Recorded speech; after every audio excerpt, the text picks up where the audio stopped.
Hello everyone, welcome to my channel. In this video, I will explain a new chapter which is transportation. Meaning and importance of transportation, modes of transportation and factors determining the mode of transportation to be used. Okay, so let's get started. So, transportation is the movement of goods and services from one place to another. It is the means through which goods are moved from the point of production to the point of consumption. Goods are produced at different place and they are used at different place. So, mode of transportation is required to transport to send the product from the point of production to the point of consumption where they can be used. Okay.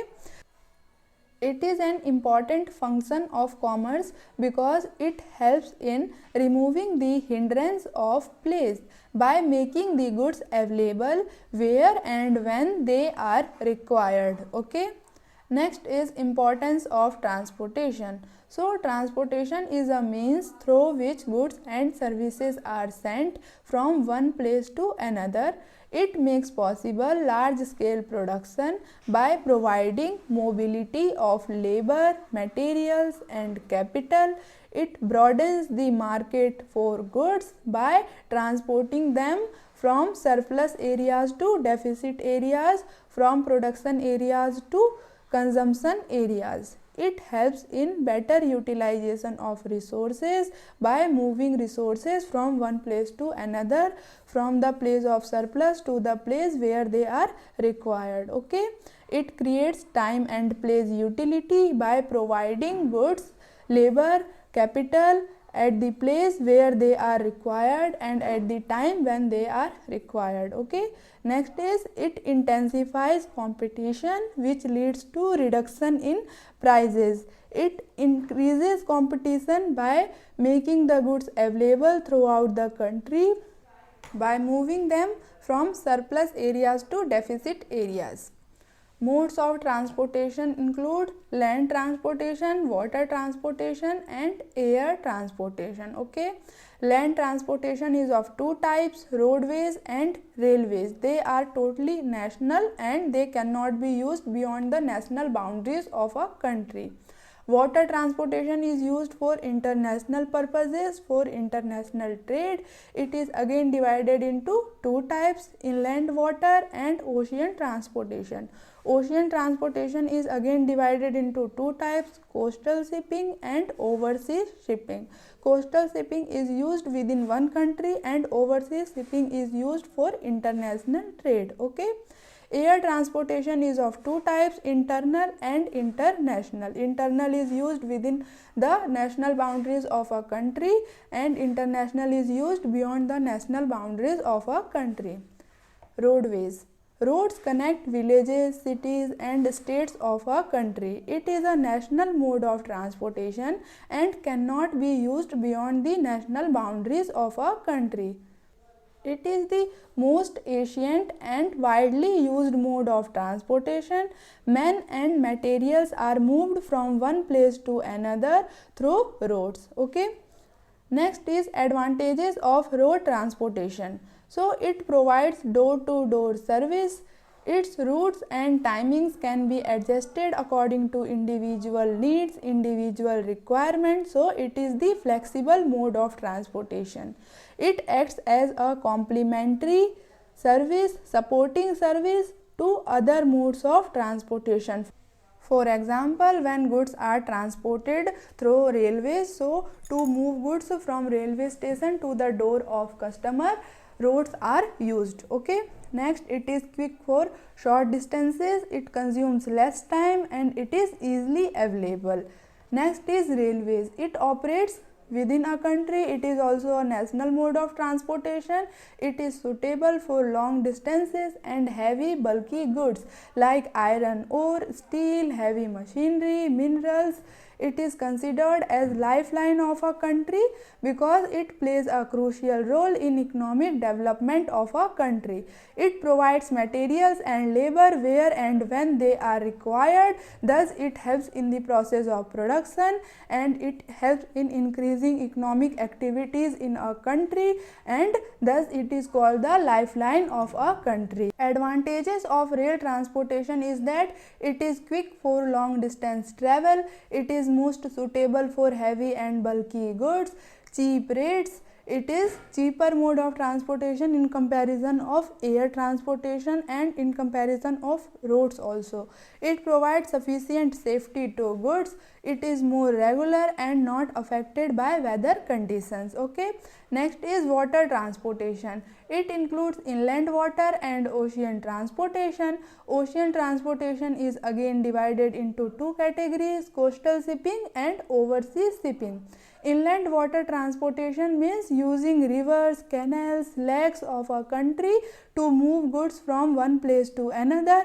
Okay, and ocean transportation means using seas to transport goods from one country to another. It is mainly used for international trade. It is again of two types: coastal shipping and overseas shipping. Coastal shipping means using sea coast to transport goods within one country, and it is used in countries having long sea coast. Okay. Next is overseas shipping. This is mainly used for international trade on the basis of purpose. It may be of two types. First is merchant ship and second is navy. Merchant ship is used for commercial purposes, business purposes, and navy is used to defense and national defence purposes. ठीक है, समझ में आया होगा. Next is advantages of water transportation. It requires less maintenance cost. Its operating cost is very low. It can carry the heaviest load of goods. It plays a crucial role in international trade and in areas where other modes of transportation cannot be operated. Water transportation is best suited. Next is air transportation. It is a national as well as international mode of transportation. It has contributed a lot in the development of international trade.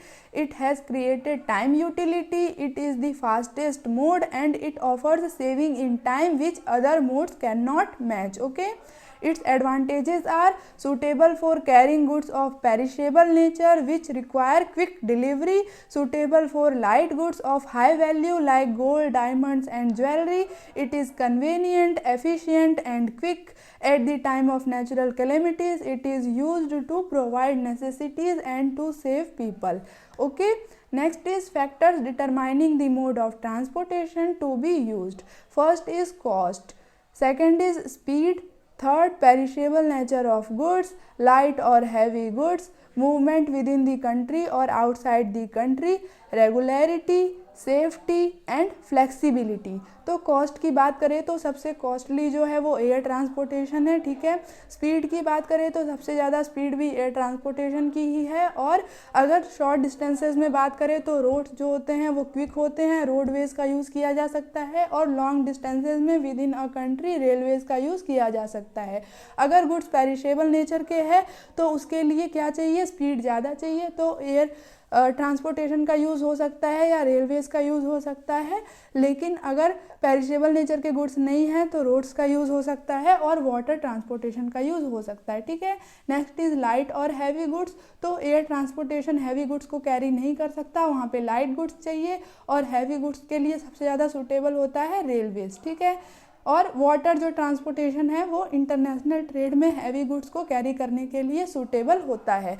Roadways और railways purely national है, ये एक country के अंदर ही goods को move करने के लिए यूज़ होते हैं. जबकि वाटर ट्रांसपोर्टेशन और एयर ट्रांसपोर्टेशन इंटरनेशनल मोड है जो कि एक कंट्री से दूसरे कंट्री में गुड्स को ट्रांसपोर्ट करने के लिए यूज़ होते हैं. ठीक है. रेगुलरिटी की बात करें तो रेलवे सबसे ज़्यादा रेगुलर है, इस पर वेदर का कोई इफेक्ट नहीं पड़ता. और एयर ट्रांसपोर्टेशन सबसे ज़्यादा इरेगुलर है, अनसर्टेन है, वेदर कंडीशंस का उस पर सबसे ज़्यादा इफेक्ट पड़ता है. जो फ्लाइट्स है वो कैंसिल हो सकती है वेदर की वजह से. और वाटर ट्रांसपोर्टेशन पे भी वेदर का इफेक्ट पड़ता है. सेफ्टी की बात करें तो रेलवे सबसे ज़्यादा सेफ है और एयर ट्रांसपोर्टेशन सबसे ज़्यादा अनसेफ है. बट ये क्विक है, इसकी स्पीड ज़्यादा है और इंटरनेशनल ट्रेड में इम्पॉर्टेंट रोल प्ले करता है। फ्लेक्सिबिलिटी की बात करें तो रोडवेज जो है वो सबसे ज़्यादा फ्लेक्सिबल है, इसके रूट्स को चेंज कर सकते हैं, टाइमिंग चेंज कर सकते हैं according to the needs of the customer, और ये door to door service provide करता है, ये गुड्स को सीधा कस्टमर के डोर तक पहुंचा सकता है। और इसका इम्पॉर्टेंट रोल क्या है रोडवेज का, कि ये दूसरे मोड्स के लिए कॉम्प्लीमेंट्री सर्विस की तरह काम करता है, उनको सपोर्ट करता है। ठीक है, तो ये था आपका ट्रांसपोर्टेशन का चैप्टर। आई होप कि क्लियर हुआ होगा। Thank you for watching. If you found the video helpful, then do like it, subscribe my channel and press the bell icon so that you can get the latest update, and share the video to your classmates. Okay, see you in the next class.